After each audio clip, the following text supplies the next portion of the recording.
नमस्कार दोस्तों, मैं बी एल डूडी आप सभी का मेरे यूट्यूब चैनल पर स्वागत करता हूं। अब दोस्तों, बहुत सारे विद्यार्थी बोल रहे थे कि लैब असिस्टेंट की जो आपने बायोलॉजी की क्लास स्टार्ट की है उसका एक डेमो वीडियो अपलोड करो या हमको डेमो वीडियो। तो उसके लिए मैं आपको यहाँ पर डेमो वीडियो बता रहा हूँ कि इस तरीके से मैं पढ़ाता हूँ, समझाता हूँ। तो आप ध्यान से ये पूरा वीडियो देखना और समझना आराम से। तो आज हम इस वीडियो में देखेंगे मानव में पाचन तंत्र, यानी कि मानव के अंदर पाचन तंत्र से संबंधित लैब असिस्टेंट में किस प्रकार के प्रश्न आते हैं और आपको क्या क्या पढ़ना होता है। दोस्तों, जो भी क्लास या कोर्स ज्वाइन करता है उसको मैं नोट्स की पीडीएफ अवेलेबल करवा देता हूं और उसमें लाइव क्लास भी होती है, टेस्ट भी सुविधा रखी जाती है। तो मानव पाचन तंत्र को दोस्तों बोलते हैं डाइजेस्टिव सिस्टम। और पाचन तंत्र वास्तव में होता क्या है इसके बारे में भी मैं आपको बता देता हूं कि शरीर का वह तंत्र, यानी कि मानव शरीर है, इसमें बहुत सारे सिस्टम यानी तंत्र बना हुआ है। तो मानव का वह तंत्र जिसमें जटिल भोज्य पदार्थ, यानी कि बहुत सारा जटिल भोज्य पदार्थ हैं, उन जटिल भोज्य पदार्थ को, एक तो होती रासायनिक अभिक्रिया या रासायनिक क्रिया और दूसरी होती यांत्रिक क्रिया, यानी कि रासायनिक और यांत्रिक क्रिया यानी विधि के द्वारा सरल, पहले जटिल भोजन था उसको सरल और अवशोषण योग्य, ये ध्यान रखना है, एक तो सरल बनाता है और सरल और अवशोषण योग्य भोज्य पदार्थों में बदलना पाचन तंत्र या पाचन कहलाता है। ये आपको ध्यान में रखना है, यानी कि वह तंत्र आपको पढ़ना है, वह तंत्र जिसमें जटिल भोज्य पदार्थ को रासायनिक प्रक्रिया के द्वारा और यांत्रिक प्रक्रिया के द्वारा सरल और अवशोषण योग्य पदार्थों में बदला जाना क्या कहलाता है, पाचन तंत्र कहलाता है। फिर यहाँ पर मैं आपको बता देता हूँ कि भोजन के घटक कौन कौन से होते हैं। अब दोस्तों, भोजन के अंदर कुछ घटक होते हैं जो हमारे लिए बहुत ही इंपॉर्टेंट होते हैं। तो भोजन के अंदर प्रोटीन होना चाहिए, कार्बोहाइड्रेट, वसा, विटामिन, खनिज और लवण, इस प्रकार के जो भोजन के घटक होते हैं जो मानव शरीर के लिए बहुत ही आवश्यक होते हैं। इसी प्रकार यदि ये सारे उपस्थित होते हैं तो उसको हम संतुलित भोजन भी कहते हैं।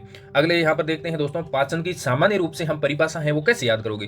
तो पाचन क्या होता है मानव के अंदर, जैसे अभी कभी कभी भोजन करते हैं तो लोग बोलते हैं कि पाचन नहीं हुआ है। तो पाचन नहीं हुआ उसका मतलब क्या होता है और पाचन हो गया इसका मतलब क्या होता है। तो दोस्तों, यहाँ पर दे रखा है कि भोजन के जटिल पोषक पदार्थ, हम भोजन ग्रहण करते हैं तो वो जटिल होते हैं, मुख्य गुहा के अंदर रखते हैं तो वो जटिल है।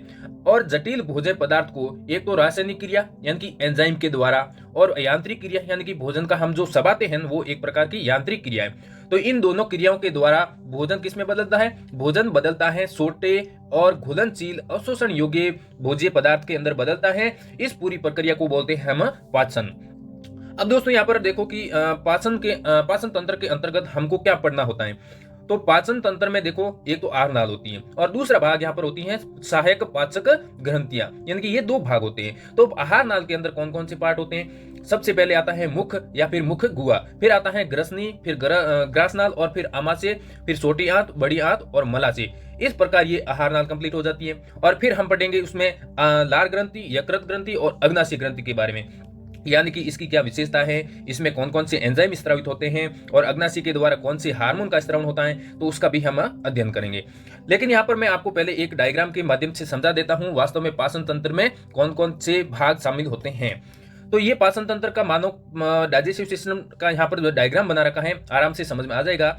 तो पाचन तंत्र में आहार नाल होती है, वो स्टार्ट होती है मुख से। कहां से, मुख से स्टार्ट होती है। और मुख ये मुक्त होता है बाहरी, यानी कि दो होठों से घिरी हुई संरचना होती है। और मुख खुलता है किसमें, मुख गुहा में, ये हो गया मुख गुहा।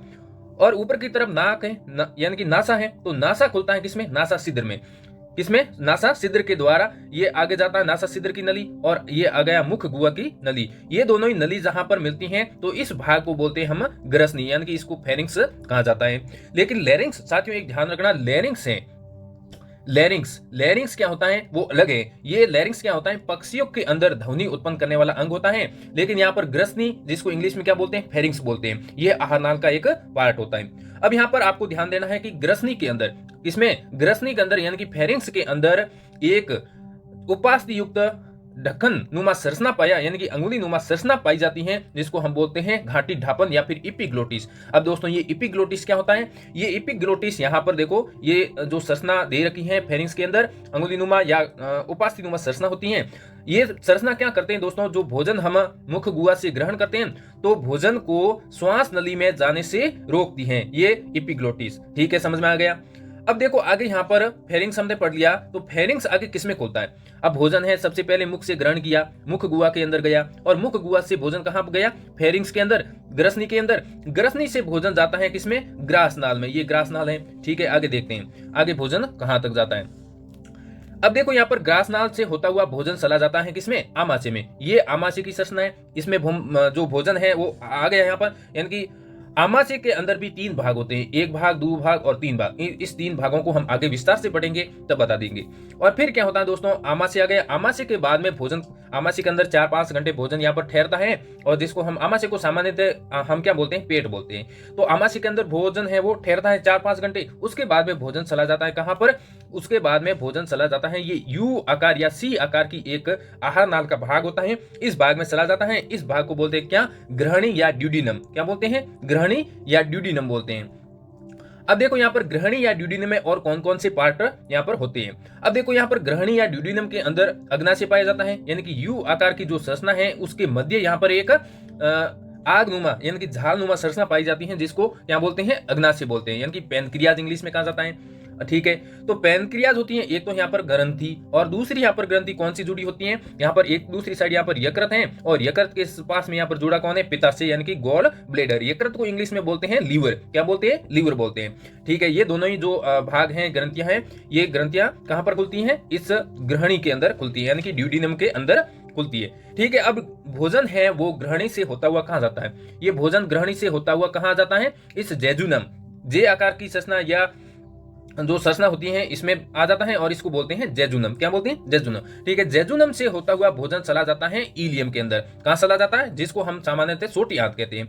किस, क्या कहते हैं, सोटी आंत कहते हैं। यानी कि भोजन यहाँ पर ये आ गया इलियम के अंदर, यानी कि इसको हम शुद्रांत्र कहते हैं हिंदी में, और इंग्लिश में इसको बोलते हैं इलियम। ठीक है, भोजन इलियम के, ये सबसे महत्वपूर्ण पार्ट है, इलियम है या शुद्रांत्र है।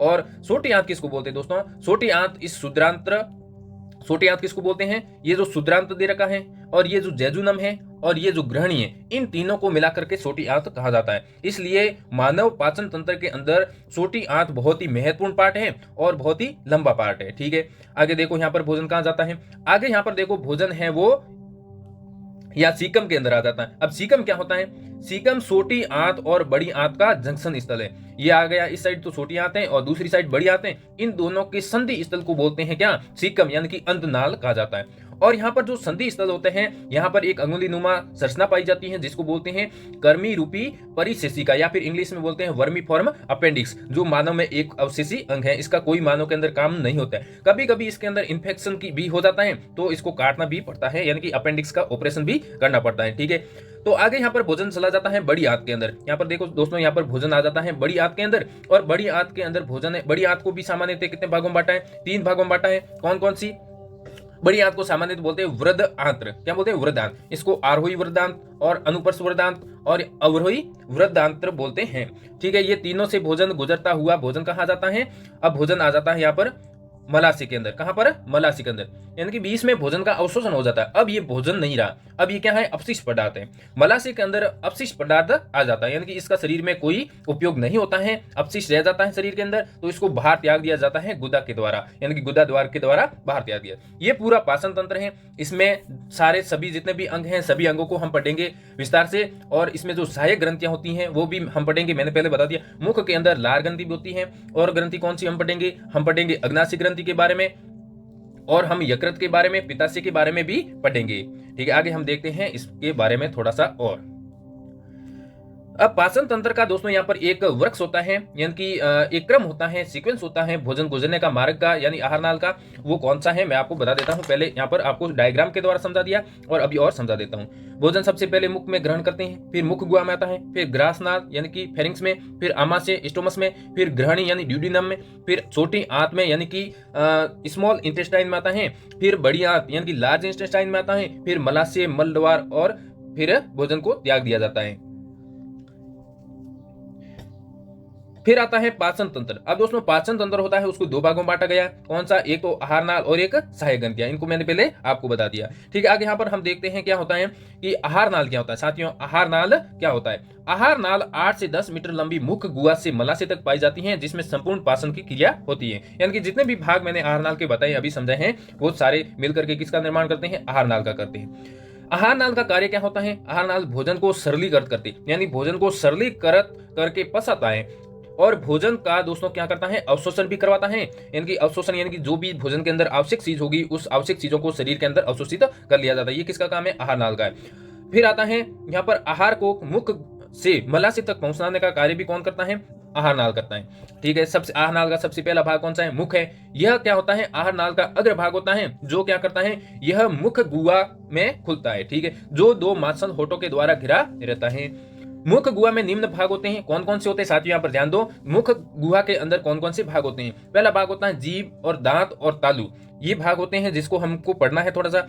जीभ क्या होती है, या जीभ को हम और दूसरे शब्द में बोलते हैं जीवा। क्या बोलते हैं? जीवा बोलते हैं। तो मुख गुहा में चारों ओर गति करने वाली एक मांसल पेशी, यानी कि पेशी संरचना है। कैसी? पेशी संरचना, जो मुख गुहा में चारों ओर गति करती है और भोजन और लार को मिलाने का कार्य भी करती है और भोजन को उलट पुलट करने का भी कार्य करती है। कौन? जीभ करती है या जीवा करती है। और यहाँ पर जीभ यानी कि जीवा है, वो मुख गुहा के आधार से फ्रेनुलम नामक संरचना के द्वारा जुड़ी रहती है। ये बात है, बहुत इंपॉर्टेंट है, एनसीईआरटी के अंदर लिखा हुआ है, बहुत बार नीट के अंदर ये पूछा जा चुका है कि फ्रेनुलम क्या होता है, या जीभ है वो मुख गुहा के आधार से किसके द्वारा जुड़ी रहती है।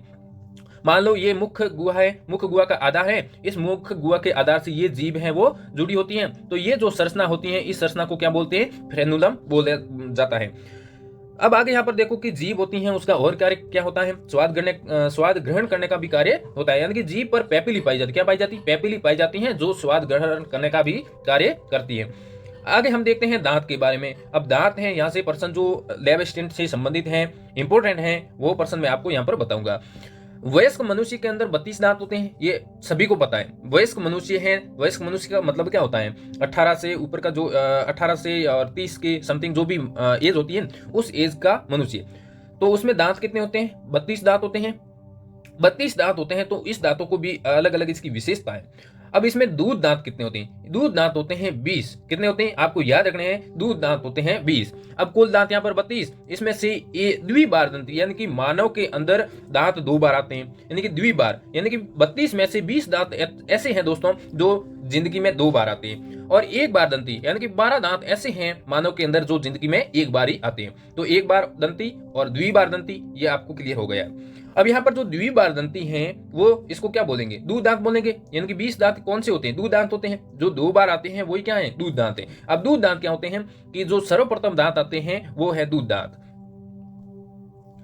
अगला यहाँ पर पॉइंट नोट लगा के लिखा हुआ है कि मानव में तीसरा मोलर दांत, यानी कि दांत कितने प्रकार के? 4 प्रकार का होता है, सभी को पता है। तो उसमें से तीसरा मोलर दांत, यानी कि जिसको हम सामान्य थे तीसरी डाढ़ बोलते हैं, तो तीसरा मोलर दांत होता है वो एक अवशेषी अंग है, जिसे हम अकल डाढ़ भी कहते हैं। ये बात है, आपको ध्यान रखना है। यानी परीक्षा में पूछेंगे तो वो कैसे पूछेंगे कि अकल डाढ़ क्या होती है? तो अकल डाढ़ साथियों क्या होती है? ये तीसरा मोलर दांत होता है, तीसरा मोलर दांत। ठीक है, अब यहाँ पर आपको मैं बता देता हूं कि मानव में दांत की विशेषता क्या होती है, मानव के अंदर क्या क्या दांतों की विशेषता होती है, ये बहुत ही इंपॉर्टेंट है। मानव के अंदर दांत हैं वो ग्रदंती होते हैं, यानी कि इसको थिकोडोंट, यानी कि मानव के अंदर थिकोडोंट पाया जाता है। अब थिकोडोंट या ग्रदंती का मतलब क्या होता है? मानव के अंदर जो दांत होते हैं वो मसूड़ों के ग्रत में धंसा होता है, ये बात आपको ध्यान रखना। फिर आता है द्विबार दंती होते हैं। मानव के अंदर दांत होता है द्विबार दंती, यानी कि डाइफायोडोंट होते हैं।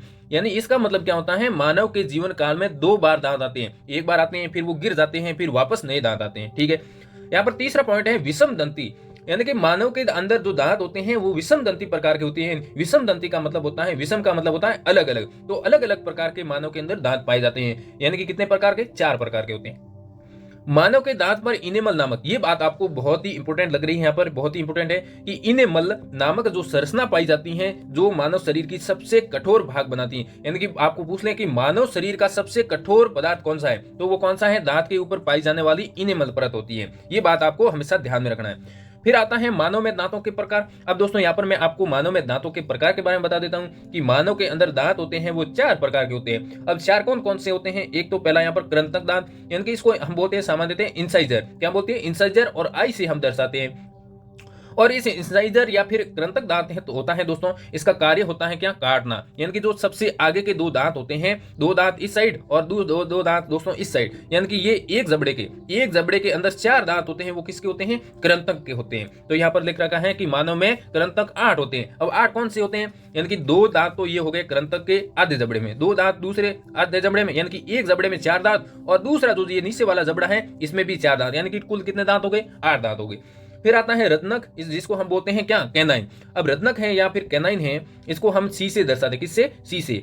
और इसका जो कार्य होता है भोजन को चीरना और फाड़ना। क्या है? चीरना और फाड़ना। और इसकी जो संख्या होती है, आधे जबड़े के अंदर इसकी संख्या होती है 1, और ये पूरे जबड़े में संख्या कितनी होती है, 1 इस साइड हो गया, तो पूरे जबड़े के अंदर इसकी संख्या हो जाती है 2। और दोनों जबड़ा यानी कि ये पहला जबड़ा और ये दूसरा जबड़ा, दोनों जबड़ों में इसकी संख्या हो गई 4। ये बात आपको याद रखनी है। फिर आता है अग्रज सवर्णक, यानी कि जिसको हम प्रीमोलर कहा जाता है, और शॉर्ट फॉर्म में इसको लिखते हैं PM। ठीक है, इसको PM से दर्शाते हैं और इसके बारे में भी देख लेते हैं PM क्या होता है। प्रीमोलर दांत होता है, इसका जो कार्य होता है भोजन को चबाने का कार्य होता है, और इसकी संख्या 8 होती है, यानी कि ये हो गया अग्रज सवर्णक। और इसमें आधे जबड़े के अंदर इसकी संख्या कितनी होती है 2, और दूसरे आधे जबड़े में इसकी संख्या 2, यानी कि 2 और 2 4, यानी कि एक जबड़े में 4 और दूसरे जबड़े में भी 4, यानी कि टोटल अग्र सवर्णक दांतों की संख्या कितनी हो गई, 8 हो गई। ये यहाँ पर 8 लिख रखा है। फिर यहाँ पर आता है सवर्णक यानी कि मोलर दांत। दोस्तों इसका जो कार्य होता है भोजन को चबाने का होता है, और इसकी संख्या 12 होती है। अब इसकी संख्या 12 कैसे होती है मैं आपको बता देता हूँ। ये सवर्णक दांत हैं जिसको हम मोलर कहते हैं, यानी कि M से दर्शाते हैं इसको, और इसमें आधे जबड़े के अंदर इसकी संख्या कितनी होती है, 3 होती है। दूसरे आधे जबड़े में भी इसकी संख्या कितनी होती है, 3 होती है। और दूसरे अब एक जबड़े के अंदर इसकी संख्या कितनी हो गई, 6 हो गई, और दूसरे जबड़े के अंदर भी इसकी संख्या 6 हो गई, और टोटल इसकी संख्या कितनी हो जाएगी, 12 हो जाएगी। इस प्रकार आपको याद रखना। मैंने पहले एक पॉइंट अभी बताया था कि जो मोलर दांत है कौन सा, तीसरा मोलर, यानी कि ये पहला हो गया, ये दूसरा हो गया, ये तीसरा मोलर, यानी कि ये जो दांत होता है, ये जो डांट होती है, ये क्या है, एक मानव के अंदर अवशेषी अंग है जिसको हम अकल डांट कहते हैं। ये बात भी आपको ध्यान में रखना। अब ज्यादातर क्या होता है परीक्षा में प्रश्न पूछते क्या है, मानव के अंदर दंत सूत्र बताइए। अब दोस्तों मैं आपको बता देता हूं कि दंत सूत्र होता क्या है। दंत सूत्र क्या होता है, मानव के अंदर दांतों की संख्या को बताना ही एक प्रकार का दंत सूत्र है। अब इसको कैसे बताते हैं, मानव के अंदर दंत सूत्र, ऊपरी अर्ध जबड़े का और निचले अर्ध जबड़े का, यानी कि ये ऊपरी अर्ध जबड़ा, ये हो गया ऊपरी अर्ध जबड़ा, और निचला अर्ध जबड़ा, और गुणा 2 कर दिया। अब इस गुणे 2 का मतलब क्या हो गया, ऊपरी अर्ध जो जबड़ा है उससे भी गुणा 2 करना है, और निचला अर्ध जबड़ा है उससे भी 2 से गुणा करना है। फिर आपके पास में टोटल 32 दांतों की संख्या आ जाएगी। अब कैसे आती है मैं बता देता हूं। यानी कि इंसाइजर दांतों की ऊपरी अर्ध जबड़े के अंदर दांतों की संख्या 2 थी, और निचले में भी 2 थी। और कैनाई दांत ऊपरी अर्ध जबड़े के अंदर 1 थी, और निचले अर्ध जबड़े में भी इसकी संख्या 1 थी। प्रीमोलर में ऊपरा अर्ध जबड़ा है उसमें भी इसकी संख्या 2, और निचले अर्ध जबड़े में भी इसकी संख्या 2 थी। फिर आता है मोलर, ऊपरी अर्ध जबड़े में इसकी संख्या 3, और निचले में भी 3, और गुणा 2। अब गुणा 2 का मतलब क्या होता है, ऊपर भी इसको अर्ध जबड़े के अंदर 2 से गुणा करना है, और निचले में भी 2 करना है, यानी कि प्रत्येक दांत को 2 से गुणा करना है, तो आपके पास में इसकी संख्या आ जाएगी। अब कैसे आती है, यहाँ पर इंसाइजर, कैनाइन, प्रीमोलर और मोलर, और सेम का सेम यहाँ पर नीचे लिखा हुआ है। अब गुणा 2 कर दिया, गुणा 2 का मतलब ऊपर वाले अर्ध जबड़े से भी 2 से गुणा करना, और निचले अर्ध जबड़े से भी गुणा 2 करना है। अब वो यहाँ पर जो दांतों की यहाँ पर अर्ध जबड़े में नाम लिखा हुआ है, तो उसके आधार पर इसकी संख्या भी लिख देते हैं। यानी कि ऊपरी अर्ध जबड़े में इसकी संख्या क्रमागत रूप से क्या होती है, 21-23 होती है, और निचले अर्ध जबड़े में भी इसकी संख्या कितनी होती है, 21-23 होती है। अब ऊपर जो 21-23 है उसमें 2, 1, 2, 3, तो प्रत्येक को 2 से गुणा करना है। अब इसका गुणा करते हैं कि सबसे पहले आप यहाँ पर 2 हैं उसको 2 से गुणा करो, फिर यहाँ पर 1 से गुणा करो, फिर यहाँ पर 2 से गुणा करो, और फिर लास्ट में 3 से गुणा करो, तो टोटल कितना हो जाएगा, कितने दांत हो जाएंगे, तो टोटल यहाँ पर एक तो 4 हो जाएंगे, फिर 2 हो जाएंगे, फिर 4 हो जाएंगे, फिर 6 हो जाएंगे। तो इस दांतों का योग करो, अब कितना हो गया, यानी कि 4 और से 10 और 16 हो गया। यानी कि ऊपरी जबड़े के अंदर दांतों की संख्या कितनी होगी, 16 होगी, और निचले अर्ध जबड़े में भी दांतों की संख्या कितनी होगी, 16 होगी। इसी प्रकार टोटल दांत हैं वो कितने हो गए, 32 हो गए। तो आपको जो परीक्षा के अंदर पूछा जाएगा वो क्या पूछेंगे, ये संख्या पूछेगी, ऐसा आपको या वहां पर लिखना है या फिर उसको राइट करना है। आज के लिए दोस्तों इस वीडियो में इतना ही, और नेक्स्ट वीडियो में अपलोड करूंगा तो उसमें अगला जो पार्ट है पाचन तंत्र का वो अपलोड कर दूंगा। तो साथियों जो भी लैब असिस्टेंट की तैयारी कर रहे हैं उसके लिए मैं आपको बता देता हूं कि अभी से तैयारी में लग जाओ, नोटिफिकेशन है वो जल्दी आ जाएगा। और यदि कोर्स ज्वाइन करना चाहते हो तो आप मेरे व्हाट्सएप नंबर से कांटेक्ट कर सकते हो 8769038624। ये मेरे व्हाट्सएप नंबर है और मोबाइल नंबर भी है, तो इस पे आप कांटेक्ट कर सकते हो कभी भी किसी भी वक्त। और दोस्तों जो मैंने कोर्स स्टार्ट किया है वो टीचमिंट ऐप पे चल रहा है, TEACHMINT टीचमिंट ऐप पे चलता है। आपको यदि कोर्स ज्वाइन करना है तो पहले टीचमिंट ऐप डाउनलोड मत करना, आप मेरे से कांटेक्ट करो, सारे कोर्स अवेलेबल हैं। फिजिक्स का कोर्स भी है, राजस्थान जीके का कोर्स भी है, और केमिस्ट्री का भी है, और बायोलॉजी का भी है। सारे सब्जेक्ट आपको मैं खुद पढ़ाऊंगा। मैं 11th स्टैंडर्ड सेलेक्टेड हूँ 2018 वैकेंसी से, और जो मैंने पढ़ा था वो आपको पूरा अवेलेबल करा दूंगा। पीडीएफ जो नोट्स हैं उसकी पीडीएफ आपको अवेलेबल करा दूंगा, और लाइव क्लास भी रखूंगा, टेस्ट की सुविधा भी रखूंगा, यानी कि आपका सिलेक्शन हो जाए वो पूरा का पूरा आपका जो मैटर है वो तैयार आपको मिलेगा, और आपको बस पढ़ना ही है। थैंक यू, धन्यवाद, जय हिंद।